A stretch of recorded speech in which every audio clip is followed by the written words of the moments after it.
Bonjour à tous, bienvenue dans cette nouvelle vidéo sur les sprites en assembleur sur Amiga. Alors, la dernière fois, on a vu comment faire un sprite simple en 4 couleurs de 16 pixels de large. Et on avait vu en particulier, on avait commencé à voir en tout cas les modes de contrôle du sprite. Donc, je rappelle rapidement, ça c'est la ligne de départ du sprite, la ligne d'arrivée du sprite, la colonne en raster du sprite. Et ici, il y avait un dernier octet de contrôle où il y avait le bit donc, qui comptait le bit 0, le bit 1, le bit 2 et le bit 7 qui est le bit d'attache.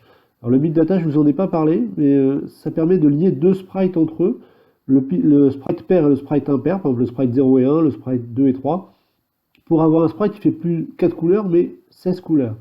Alors, il y aura toujours que 16 pixels de large, mais il y aura 16 couleurs de disponibles. Et toutes les paires de sprites partageront les couleurs de la couleur numéro 16 à la couleur numéro 31. Donc par exemple, si notre sprite, on veut faire un sprite 16 couleurs, on va doubler notre sprite en hauteur. Enfin, on va créer un deuxième sprite qui soit identique à celui-là. Voilà. On va créer un autre mode de contrôle. Alors, les deux sprites doivent être exactement à la même position. Donc, on va créer un sprite ici qu'on va appeler sprite 1. Hop. Et donc on va dans notre POC sprite, on va mettre ici sprite 1. Et pour que les deux sprites soient liés ensemble, il va falloir qu'on mette ici donc le bit d'attache à 1, c'est-à-dire qu'on mette 8 ici, dans cet octet-là. J'espère que c'est clair.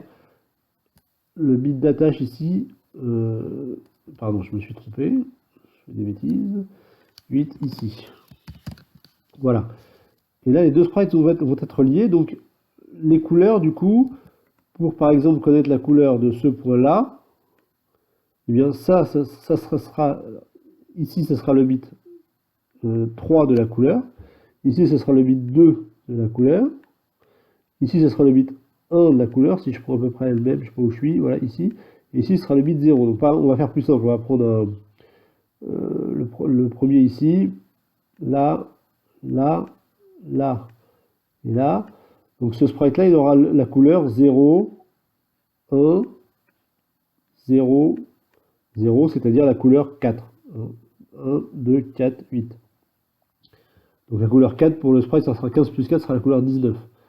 Donc on va voir ce que ça donne tout de suite. Alors j'ai pas défini la couleur, là la plupart des bits sont à 1 dans les deux sprites, ça veut dire que ça va être la couleur 31 qui va être utilisée. Donc je vais définir la couleur 31. Là, par exemple la jaune pour qu'on voit quelque chose. Voilà, et donc tout le sprite, tout l'intérieur du sprite est de la couleur 15 du sprite, la couleur, la 16e couleur du sprite, c'est la couleur 31. Voilà. Alors avec ça, on peut faire des trucs sympas. En particulier, par exemple, on va aller dans ifconv. Bien sûr, ça marche pas. Et je vous ai préparé des petits graphismes avec des sprites bien connus des amigaïstes. J'espère que ça va vous dire quelque chose.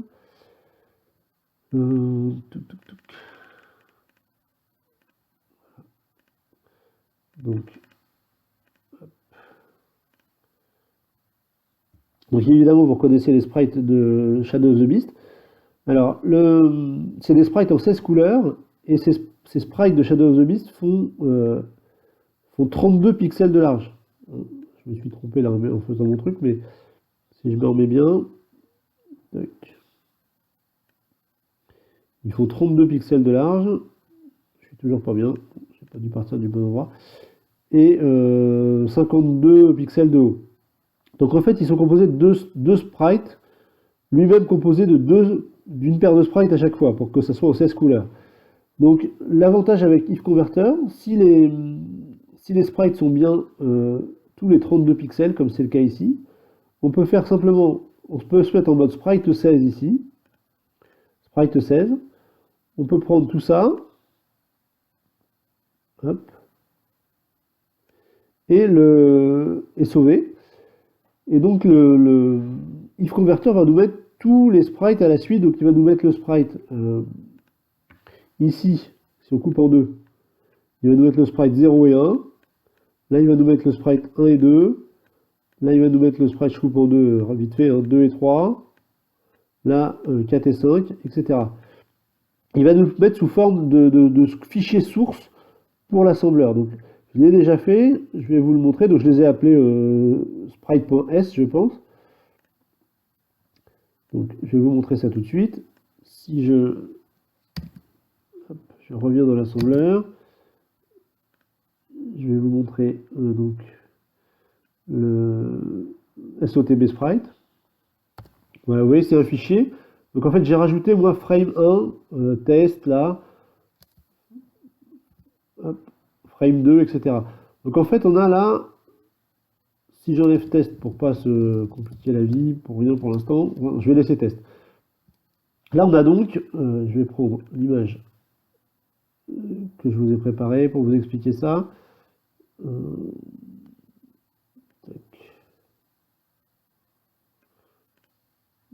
ça va pas. J'aurais bien voulu que ça soit en surimpression. Voilà. Donc là, on a toute cette première partie là qui a été mise par IfConverter.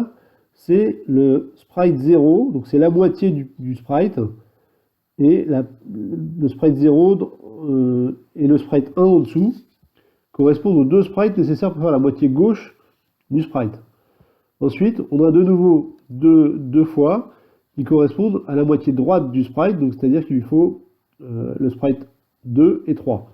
Si je reprends mon image ici, donc le sprite 0 et 1 vont servir à faire le sprite, la moitié de sprite en 16 couleurs ici, le sprite 2 et 3 vont servir à faire la moitié droite du sprite en 16 couleurs ici. Et comme il y a 7, je crois, formes disponibles pour le sprite de la bête, dans Shadow of the Beast, on aura en tout 7 frames. Où à chaque fois on répète les 4 sprites nécessaires pour dessiner le bonhomme de Shadow of the Beast. Donc le monstre de Shadow of the Beast nécessitait 4 sprites sur les 8 de l'Amiga pour être dessiné à chaque fois. Donc avec tous ces sprites en les dessinant, je vous ai fait un petit programme qui l'anime. Je vous le mettrai en source sur le Google Drive. Je ne vais pas expliquer la source parce que on va recommencer la même chose que je vous ai expliqué. Je vais juste vous montrer l'effet sympa que ça peut donner. Donc j'ai dû mettre ça ici. Voilà. Hop. Et donc on anime un sprite de Shadow of the Beast. J'ai mis ça tous les 4 frames, je crois. Donc tous les 4 VBL, ils changent l'image de sprite à dessiner. Et je vous ai fait la même chose avec Turrican, le sprite de Turrican.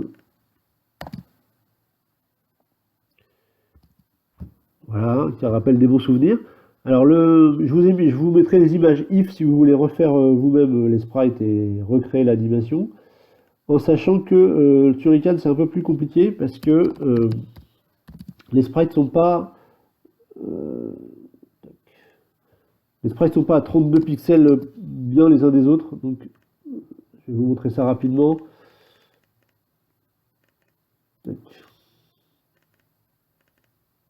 Je sais plus où j'ai repris l'image du sprite, mais en tout cas, voilà, les sprites sont pas espacés correctement, donc il faut se mettre dans ce mode sprite 16. Puis il faut sauver celui-là. Là, pardon. Il faut sauver celui-là. Enfin, je me mets pas où il faut, mais ensuite il faut sauver celui-là.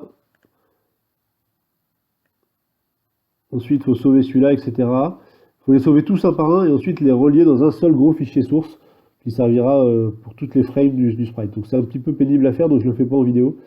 Mais vous voyez ce que je veux dire. Il faut se mettre toujours à la même ligne de départ, hein, donc en haut de la tête du bonhomme le plus haut.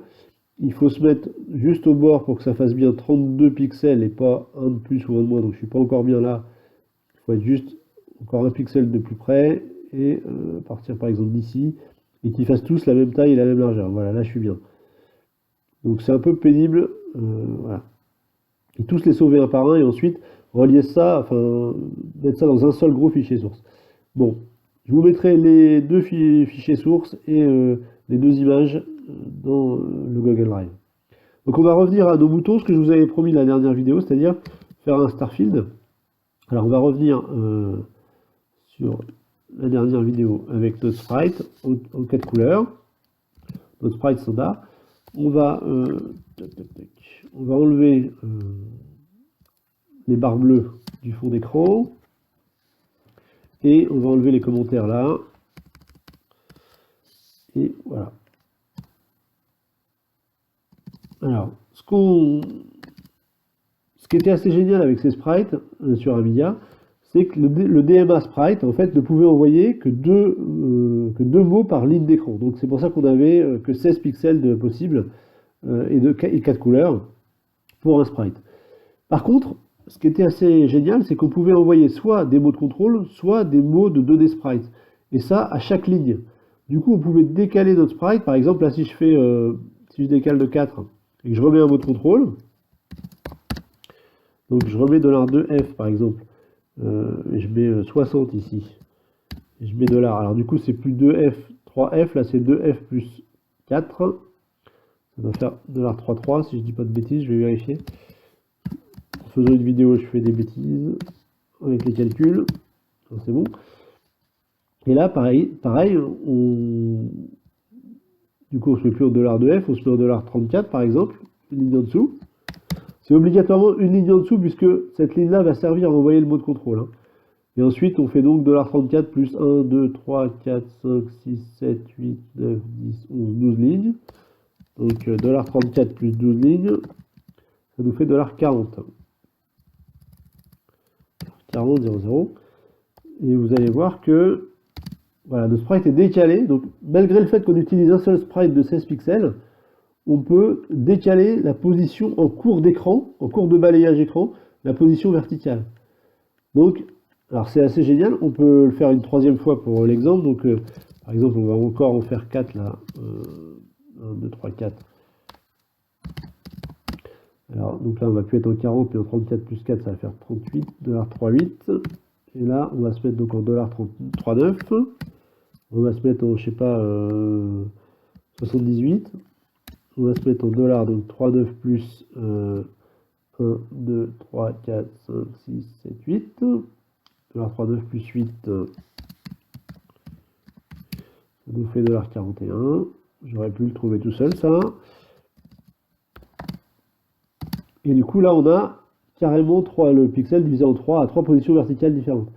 Alors, comment est-ce qu'on passe de ça à un champ d'étoiles? Eh bien, je vais vous montrer ça tout de suite. On va déjà faire un sprite qui ne fait que 1 de haut. Donc on va faire un sprite qui ne fait que 1 de haut avec un seul point dans le sprite. Donc on a par exemple 2F, 3, 0. On a donc un seul point sur l'écran. Là, je ne sais pas si vous voyez sur YouTube. Je vais peut-être mettre 2 points, ça sera plus pratique. Enfin, le point est là. Je vais en mettre 2 des points. Tac. Voilà. Il faut que je relève un 0 du coup. Voilà. Et on va essayer de répéter ça plusieurs fois. Alors pour répéter, il y a un truc que j'ai pas dû vous montrer dans les vidéos précédentes, il y a une pseudo-opération de l'assembleur, de tous les assembleurs, qui s'appelle repeat, et à répéter. Et par exemple, si on met 4, il va nous répéter, et si je mets un on repeat ici, il va nous répéter 4 fois le code qui est entre les deux repeats là. Enfin, entre repeat et on repeat. C'est-à-dire que si j'assemble ça, et que je regarde la mémoire à partir de sprite, on a 4 fois 2F40, 300, c'est 00, 2F40, 2F40, 2F40, 2F40. Donc il répète tout simplement les lignes, entre guillemets bêtement, autant de fois qu'on a marqué ici. Donc, et là on va utiliser une astuce encore de l'assembleur. Donc c'est pas, là on programme pas vraiment le processeur ou l'Amiga, on programme l'assembleur. Hein. C'est un peu de la programmation, c'est un peu bizarre, mais donc on va utiliser les constantes comme je vous avais dit. Alors les constantes ça se met toujours complètement à gauche, hein, comme les labels. Et au lieu de mettre égal, par exemple y égale 2, on va mettre y7 $2F. Donc on va commencer en ligne $2F. Et en fait, grâce à ça, donc là on va mettre des DC.B au lieu de DC.W. On va mettre F, Y, pardon, virgule $40, virgule Y plus 1, virgule 0, $0,0. Donc c'est la même chose, hein, sauf qu'on est en mode point .b. Donc on va répéter à chaque fois, 4 fois, Y plus 1, et à chaque fois, à chaque tour de ce repeat, on va augmenter Y de 1. De 2 même, pardon. Pour qu'on ait bien la ligne d'en dessous. Et donc en assemblant ça, en fait on a 4 petits traits qui apparaissent à chaque ligne. C'est-à-dire que c'est grâce au repeat et aux constantes de l'assembleur qu'on peut faire ça. Là on a le premier octet, le premier sprite. Ensuite on passe une ligne noire puisqu'on envoie les mots de contrôle. Ensuite on a de nouveau le sprite, on envoie les mots de contrôle, donc de nouveau une ligne noire, on envoie les mots de contrôle, on a le sprite, on envoie les mots de contrôle, etc. Je ne sais pas si c'est très clair, mais comme on a fait ça 4 fois, donc le set, là, permet de remettre une constante nouvelle à chaque tour de repeat. C'est un genre de programmation dans l'assembleur. On utilise les petites possibilités de programmation de l'assembleur. Donc, si on fait ça, au lieu de faire ça 4 fois, on le fait ça 40 fois, par exemple. Et ben on va avoir 40, on va utiliser 80 lignes d'écran pour décider 40 sprites. On décide 40 sprites de 2 points, et entre deux, on envoie 40 mots de contrôle. Et donc, ce qui serait intéressant, c'est de les mettre à des positions verticales au hasard, pour que ça fasse comme des étoiles. Alors là, on va utiliser une astuce un peu mathématique, qui s'appelle, alors, comment dire, pour essayer de faire une suite pseudo-aléatoire en mathématiques, on utilise ce qu'on appelle, je ne sais plus comment ça s'appelle, une relation de congruence, je crois que ça s'appelle en mathématiques, c'est-à-dire que x de n plus 1 est égal à x de n multiplié par une constante plus une autre constante. Donc, par exemple, on va faire donc rand, notre hasard, qui va être 7, pardon, point égal, 7, on va mettre, je sais pas moi, donc on va le mettre à 1 au départ,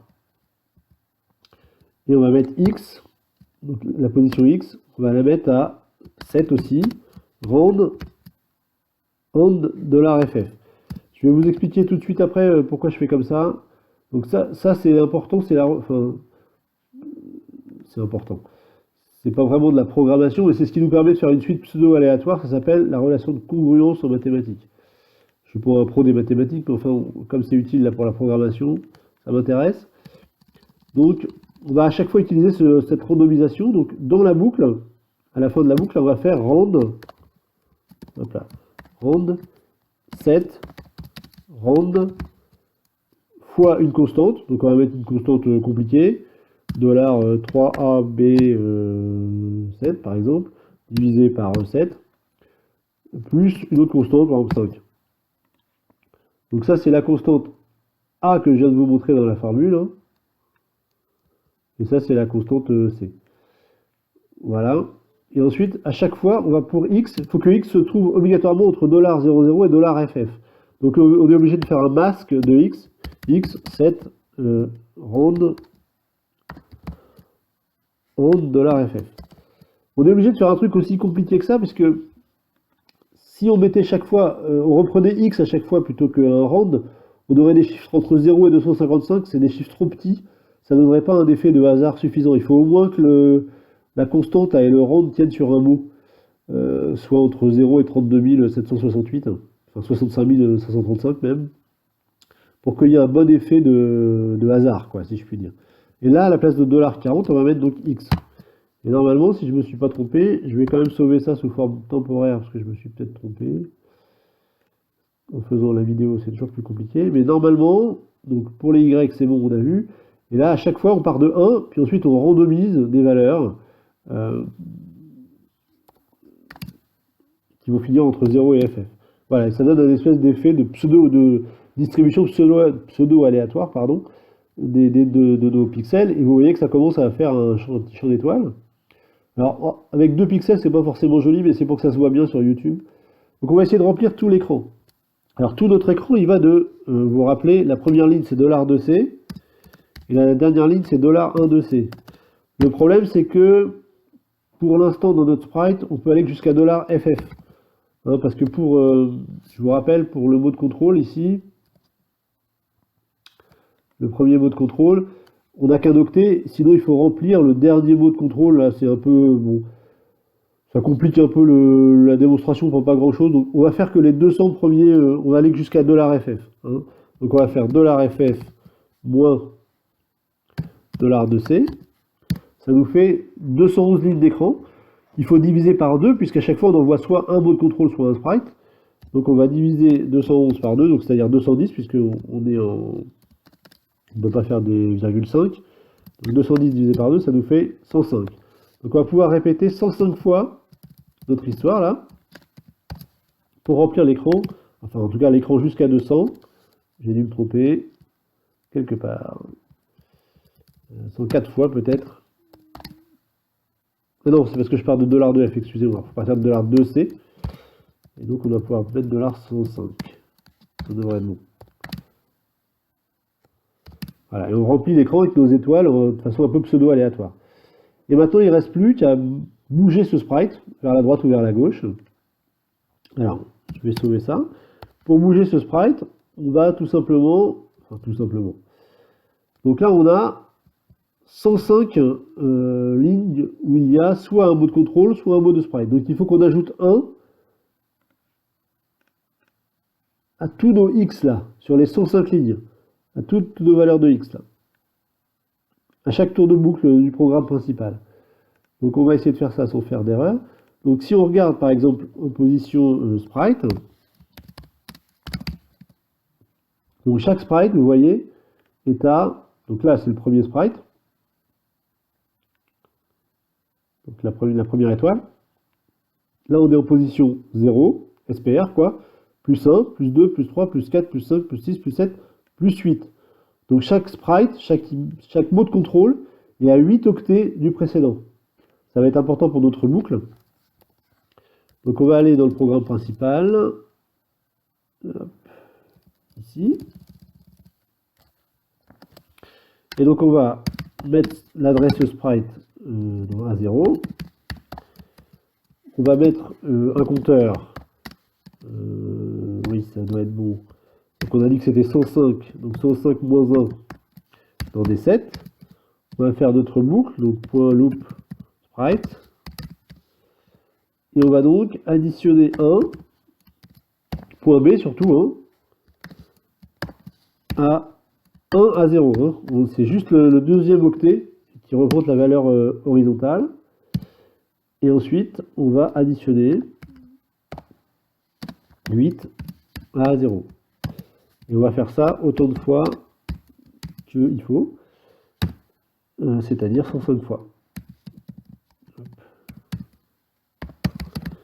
Et normalement, si je ne me suis pas trompé quelque part, on devrait voir notre champ d'étoiles bouger vers la droite. Voilà.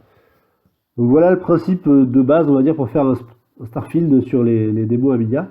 Alors évidemment, le système a été largement sophistiqué, hein, mais le principe de base, c'est ça, c'est utiliser un seul sprite, donc très peu finalement de temps en mémoire et d'utilisation du processeur, pour faire un effet assez sympa.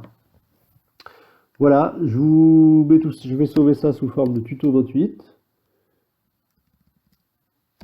Et j'ai profité de la fin de cette vidéo pour vous dire que au niveau débutant, j'ai presque fini ce que je voulais vous montrer. Faut savoir que comme j'ai déjà dit dans les vidéos précédentes, à mon avis, le niveau débutant, c'est le niveau le plus dur. Hein. C'est vraiment ce qui est le plus difficile. Mais si vous avez vraiment bien suivi mes vidéos, je pense que vous pouvez commencer maintenant à attaquer tout seul les docs de l'Amiga. Je vous ai fait un petit truc là, que j'avais appelé Bible il y a un moment déjà. Donc c'est les 3 bouquins que moi j'ai utilisés, que j'ai lus et que j'ai trouvé sympa. Alors la référence absolue c'est ça, c'est le Hardware Référence Manuel, là c'est la 3e édition. C'est le bouquin fait par Commodore. C'est en anglais, donc c'est ça le problème, mais c'est pas mal. En France, pour la collecte, on va dire, on avait ce bouquin-là qui était la Bible de l'Amiga, qui était assez répandu, qui était la traduction d'un bouquin anglais qui s'appelait Système Programmeur Guide, je crois, sur un bouquin de la collection Abacus. Donc c'est une traduction, donc il y a des petites erreurs, et des petites coquilles, et des petits machins, mais c'est quand même sympa à voir, ne serait-ce que pour le côté collector, et puis c'est assez chouette. C'est pas encore un bouquin qui coûte trop cher d'occasion. Faut savoir que le tout début du bouquin, c'est très technique sur les processeurs qu'il y a dans l'Amiga, les puces, etc. Faut passer tout le début, qui est complètement opaque pour les débutants, et même après, enfin, il faut aller directement à la programmation hardware. Il faut pas lire les premières pages de la Bible qui sont vraiment complexes pour rien. Là, c'est la deuxième version de la Bible de l'Amiga qui est beaucoup plus compliquée à trouver. Alors là, moi j'ai la chance de l'avoir, mais c'est vraiment pour le côté collector, ça apporte pas grand-chose par rapport à la première.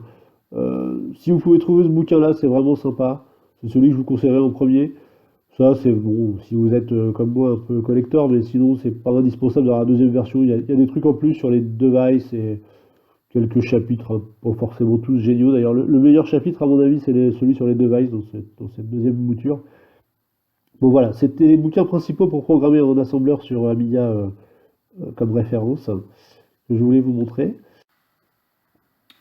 Voilà, donc je vais en rester là pour cette vidéo. Les prochaines vidéos, je pense, concerneront peut-être le double buffering et les interruptions, mais probablement que je les appellerai plutôt intermédiaires que débutants, parce qu'on commence à être dans des notions un peu plus pas compliquées, mais qui nécessitent d'être un peu plus d'être à l'aise avec tout ce qui est base, quoi. Donc c'est pour ça que j'appellerai ça probablement intermédiaire. Voilà, et ben ah oui, je voulais aussi vous montrer au moins une fois le célèbre schéma de l'Amiga là qui fait peur quand on le voit la première fois. Euh,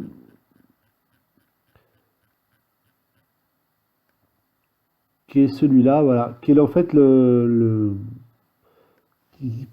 comment dire, qui est l'organisation des DMA sur Amiga en fonction du déroulement du raster écran. Donc en fait, ce schéma se lit de gauche à droite, et c'est le raster qui va de la gauche de l'écran à la droite de l'écran. Donc là, on est en position 0 du raster, là 8, là 10, $10, $18, $20, etc. Et ce qui est en grisé, c'est les positions impaires du raster. Alors pour chaque position raster, il y a 2 pixels basse résolution écran qui passent ou 4 pixels haute résolution. Alors c'est important parce que ça permet de voir comment se déroulait le DMA en fonction de l'écran et voir que l'écran, les écrans cathodiques étaient étroitement intriqués avec l'Amiga. C'est pour ça que les émulateurs, aussi bien soient-ils, pourront jamais être parfaits, puisque l'idéal c'est d'avoir un vrai Amiga avec un écran cathodique. D'ailleurs, toutes les vidéos que je vous ai faites, si vous les remettez sur un vrai Amiga avec un écran cathodique, vous verrez que les défilements sont plus fluides, les scrollings, etc. C'est moins haché que sur PC. Donc voilà, donc ce schéma-là, il est intéressant parce qu'il montre vraiment comment ça se passait. Donc par exemple, sur cette position raster-là, donc qui est la position de l'art 9, de l'art A, de l'art B, il y a le canal audio 0 et 1 qui sont envoyés de la mémoire vers les DMA audio. Vous voyez que les DMA audio, sprite, donc là pour tous les sprites, on a deux positions raster qui sont utilisées. Donc 2 envois DMA, donc 2 fois 16 bits. C'est pour ça qu'on n'a que 4 couleurs par sprite, puisqu'on peut envoyer que 2 fois 16 bits à chaque fois par sprite. Donc sprite 0, sprite 1, sprite 2, sprite 3, etc. Jusqu'à sprite 7. Et ensuite, à partir de datafetch start $38, là ce qu'on a déjà vu dans les vidéos, vous voyez que c'est les bitplanes qui sont envoyés par Denise. Alors, quand on n'utilise que 4 bitplanes, donc maximum 16 couleurs, on n'utilise que les positions impaires du raster. Et quand on veut utiliser plus que 16 couleurs, on commence à utiliser les positions paires. Et ça, c'est un problème, puisque les positions paires du raster, elles servaient au 68000 à envoyer des instructions, enfin des données dans la mémoire, ou à recevoir des données de la mémoire. Elles servaient au copper et elles servaient au blitter. Donc, le DMA, ça s'appelle Direct Memory Access, c'était censé vraiment faire fonctionner les custom chips complètement séparément du 68000, mais malheureusement, c'était pas aussi beau que ça. Quand on commence ça, il a vraiment utilisé trop de bitplanes, trop de couleurs. On empiétait sur tout le 68000 et le blitter, parce que le copper, il fetchait ses données au tout début de la ligne, et puis après, il attendait simplement la bonne position de l'écran, il n'utilisait plus le DMA. Donc c'est vraiment le blitter et le 68000 qui pouvaient être amputés par cette utilisation des bitplanes. Et en haute résolution, vous voyez que, alors il y a une petite erreur dans le schéma ce schéma-là est tiré de la Bible, de la Nvidia que je viens de vous montrer. Là, il y a une petite erreur, c'est pas 1, 2, 3, 4, c'est 1, 3, 2, 4. C'est-à-dire que si on n'utilise que 2 bitplanes en haute résolution, on peut encore laisser les 68 000 libres, c'est-à-dire si on n'utilise que 4 couleurs. Et par contre, à partir de 8 couleurs, on utilise les positions raster paires. Donc, on amputait un peu le 68 000 pour aller vers la mémoire chip. Par contre, si le 68 000 allait chercher des données dans la mémoire fast, la vraie mémoire fast, là, il n'était pas du tout amputé par les custom chips. Donc, l'ajout de mémoire fast à l'Amiga augmentait nettement sa vitesse d'exécution. Voilà, et bien écoutez, je vous laisse sur ce schéma un peu compliqué. Je vous dis à la prochaine pour des vidéos plutôt intermédiaires et en attendant, entraînez-vous bien à l'assembleur. À bientôt.